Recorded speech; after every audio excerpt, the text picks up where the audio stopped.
Yeah, if they finish 3-2, then they will.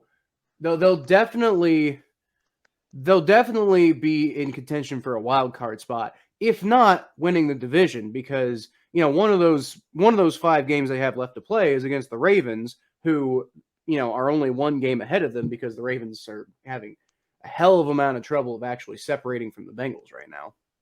Mm-hmm. Thank you. God, it hurts my soul to say this, but thank you, Steelers.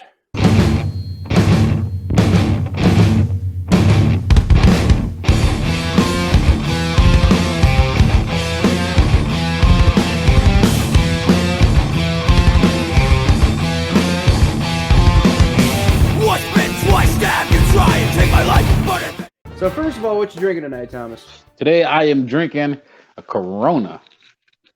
Wow. Of course you are. I think it's finally safe to drink one of these.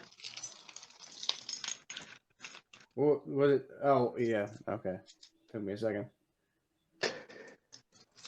Oh, so for I think possibly the first time on the Battle of Ohio podcast, you're drinking something and I'm not. I mean, I am drinking something. I'm drinking coffee today because I was up crazy late last night trying to get my 49ers preview video done for my YouTube channel. And and after this I gotta take the kids somewhere, and I am ready to fall asleep, so I need my coffee right now. Usually I'm the one drinking coffee.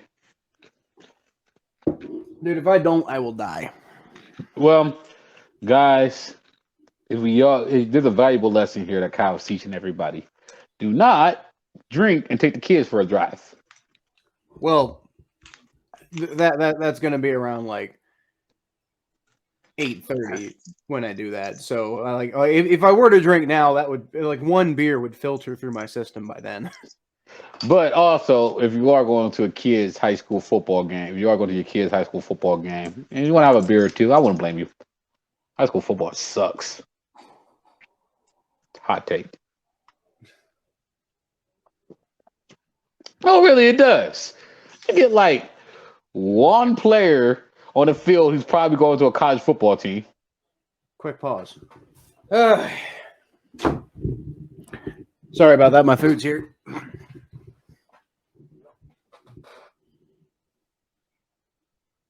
What? You said pause. Oh, okay. Unpause. So you get 1 or 2 players who are probably going to freaking college. You get 1 or 2 players who will probably go to college, and then after that, like it's just like high school football sucks. Like, let's be real. I mean, like every once in a while, you go to those high school games where there's a few players, and high school championships are always fun, and then obviously it's great for the kids. But like, if I'm just the average spectator, somebody's like, "Hey, you want to go to this high school football game?" Hell no. Shoot, I'm going to pay $15. Tickets to the Browns Ravens game are going for $35 this weekend. Shoot, I'd rather do that. $35? Yeah, wait, hold on. Let me check. Dude, how the hell you get $35? Can I spend $35 and go to a football game? What are you sitting behind that pole? No, and they got rid of the pole. It's 30. Yep, 35. 35 on TickPick. How are you getting $35 for that important of a game, or any game for that matter? Because it's cold. It's cold. You're paying money to sit out in the cold. Do you know how cold it gets in that stadium?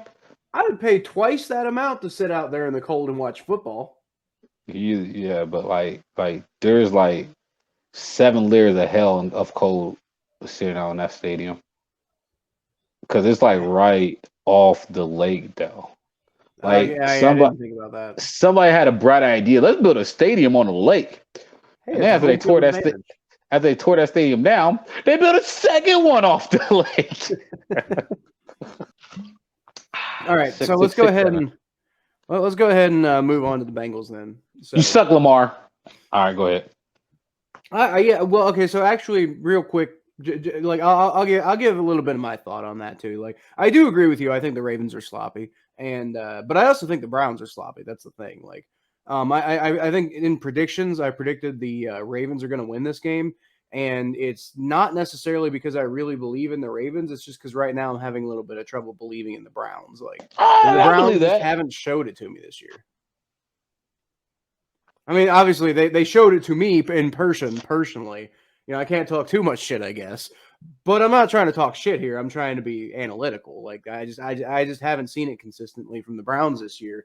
And you know, the last time that we saw them was against the Ravens, and it didn't work out so well. But anyway, I just look, man. Like, let's go on to this Bengals. I said what I need to say. Yeah, let's go ahead and move on to the Bengals. So this game is also going to be heavily defined by injuries. I guess it's just that time of the year, right? When injuries are just piling up for every team, because the 49ers actually have a really interesting situation going on with their running backs that reminds me a lot of the Ravens, because the Ravens are down like all of their running backs basically, right? So the 49ers went out and got JaMarr Hasty on waivers. I think it was waivers.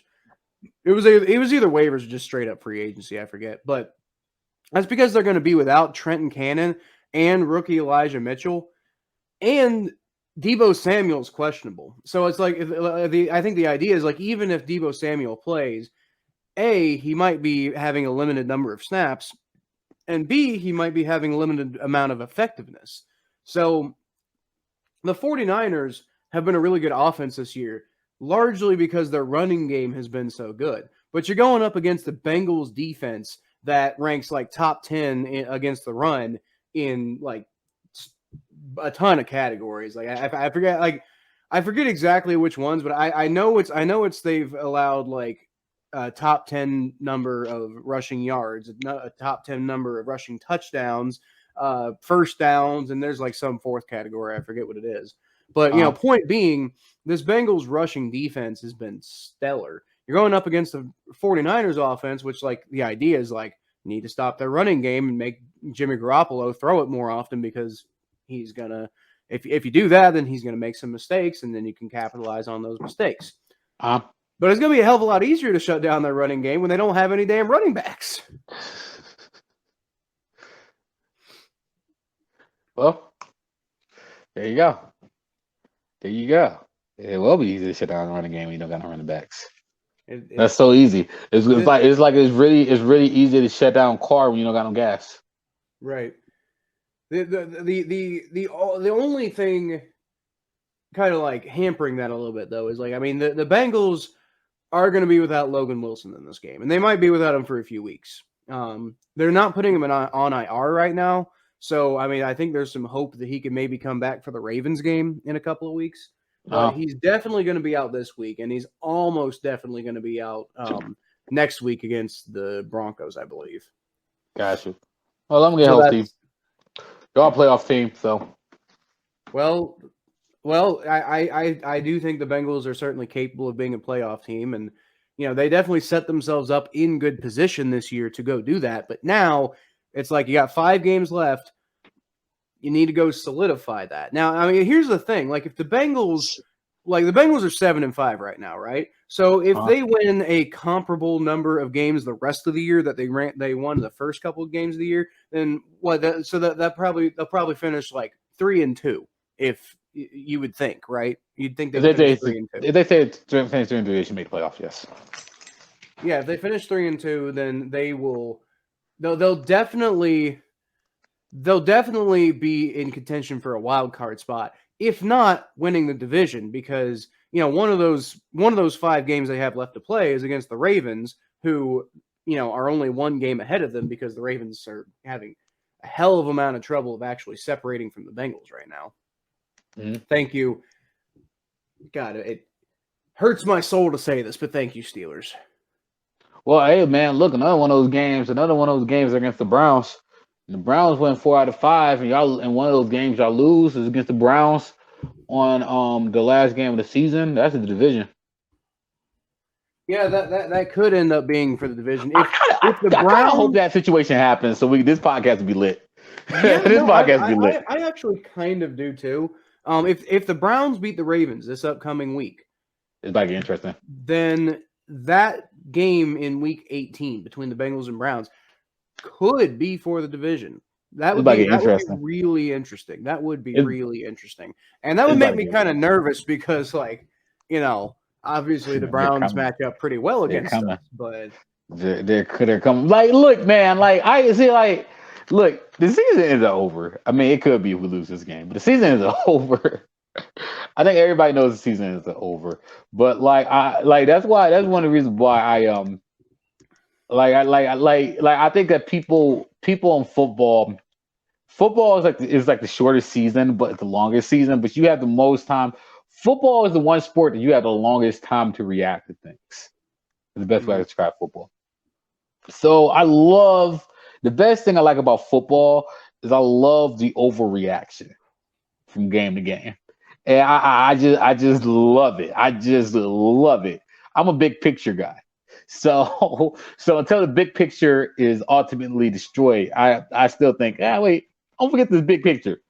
And I just think it can get real interesting here. But yeah, y'all gotta win 4 out of 5. Yep. If y'all win 4 out of 5, y'all win the division outright. Well, if we win 4 out of 5, yeah, sure. I mean, if we win 4 out of 5, I'm not worried about what happens. If we win 4 out of 5, then we're finishing the season 11-6, and I'm not worried about if we're making the playoff. Of course, we're making the playoffs if we finish 11-5. I'm more so thinking like if we finish 3-2, that probably is still good enough. 2-3, honestly, I feel like if we finish 2-3, I have no confidence at that point that we can win a playoff game. Yeah, if we finish 2-3. But I do think that as crazy as the AFC North has been, it's been it's been crazy competitive. No team in the AFC North appears to be really good this year. But everybody's competitive. It's like nobody's good, but nobody's bad, right? Like, I mean, we talk shit about the Steelers constantly on this podcast, right? But to their credit, they're alive somehow. They're not anymore. They probably losing to the Vikings was probably it for their season. But probably having Chase Claypool on their team is probably it for the season. Well, yeah. The Steelers have a ton of problems. They're not going to make it to the playoffs. But the fact that they still could, the fact that they're still in it, considering the state of their franchise right now, is remarkable. And then look at the Bengals. You know, the massive turnaround that the Bengals have had after after 3 straight years of just complete and total irrelevance. And then you've got the Browns are coming off the really incredible season they had last year, and it's like this year it's not as good as last year, but they're still they're still competitive. They're still probably going to finish with a winning record, and it's actually quite possible that every team in the AFC North this year finishes with a winning record. And part of that, I think, is because there's no juggernauts in this division. Like there's the AFC North is not going to come away. Whoever wins the AFC North is not going to be anywhere near in contention for the number 1 overall seed. That's just not going to happen. Honestly, there's no juggernauts in the AFC at all, for real. When you think about it, who the Patriots? I would say the Patriots. I would say the Patriots. So you would say any, but yeah, I would say the Patriots. The Patriots got off to a slow start. Don't forget that. Yeah. So. But ever since the Patriots kind of got their shit together, yes, I would say the Patriots are kind of playing like a juggernaut lately. Yeah, I mean, don't get me wrong. Look, man, first of all, I should have started the Patriot bandwagon before everybody else because I was on the Patriot bandwagon. I was on the Patriot bandwagon when they smoked the Browns. I was like, it's not that the Browns are that bad. It's just that the Patriots are that good. And people were like, that's just the excuse. Look, it is. But it's also a fact. I really do think the Patriots are. I realized how good the Patriots were when they blew out the Browns.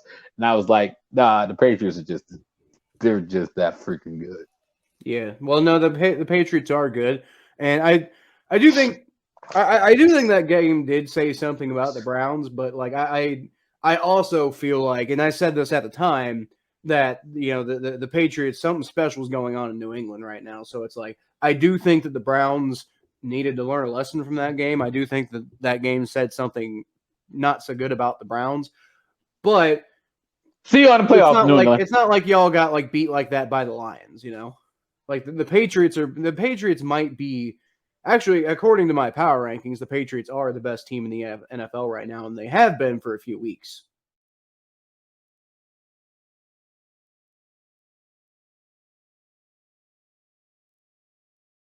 You think JaMarr Chase is gonna have a big game this weekend? Do I think JaMarr Chase is going to have a big game this weekend?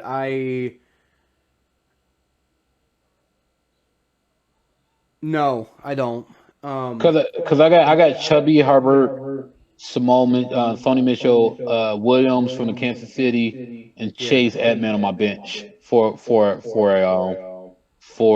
wide receiver running back spot in my league. Should I flex somebody else in that position? I don't. I mean, maybe. Like, here's the thing. I don't think JaMarr Chase is going to have a big game this week. Now, if you have somebody who you feel like like one player is going to have a big game this week, then yeah, for sure, sub JaMarr Chase out. But I don't necessarily know if like JaMarr Chase is going to be bad this week. I just think the one thing the 49ers pass defense does well is they don't let the big play go. And that's what JaMarr Chase has been really good at. I mean, not the last couple weeks, if that interception has anything to say about it, but but for the most part, that's how JaMarr Chase is like buttered his bread this year, right? I mean, he's had the big deep shot plays and stuff like that, and it's like San Francisco doesn't let that happen a lot. So if I had to bet, this is probably going to be like I think I'm actually kind of thinking this might be a big Tyler Boyd game. Because T. Higgins, while I think he's going to play, he's dealing with a little bit of an ankle issue. JaMarr Chase, I think they're going to focus on JaMarr Chase, and like every team has done so far. And also they're pretty good at stopping like the deep ball and stuff like that. So I think it might be a quiet day for JaMarr Chase. Now, that doesn't mean I think JaMarr Chase isn't going to get anything done. I still think he could maybe get a touchdown. I think he could maybe get 50, 60, 70 receiving yards this week, but I don't think he's going to have I think the leading receiver this week is probably going to be Tyler Boyd, because Tyler Boyd is the perfect player. Like I've said before, he's the best slot receiver in the NFL. He's the perfect guy to attack the San Francisco 49ers offense. And he's due for a big game, too. Kyle Phelps, president of the Tyler Boyd fan club. Well, I wouldn't say I'm gonna go get like a Tyler Boyd jersey or anything like that, but I do think that he's hella underrated. Like as far as what he brings to a football team. And part of the reason he's underrated is because he hasn't been doing a lot this year, because all the targets have been going to JaMarr Chase and T. Higgins. Well, by the way, he's been getting some targets, but if you're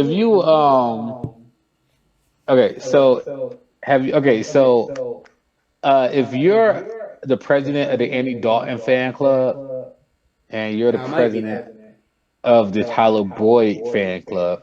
Does that make them fan club cousins? What?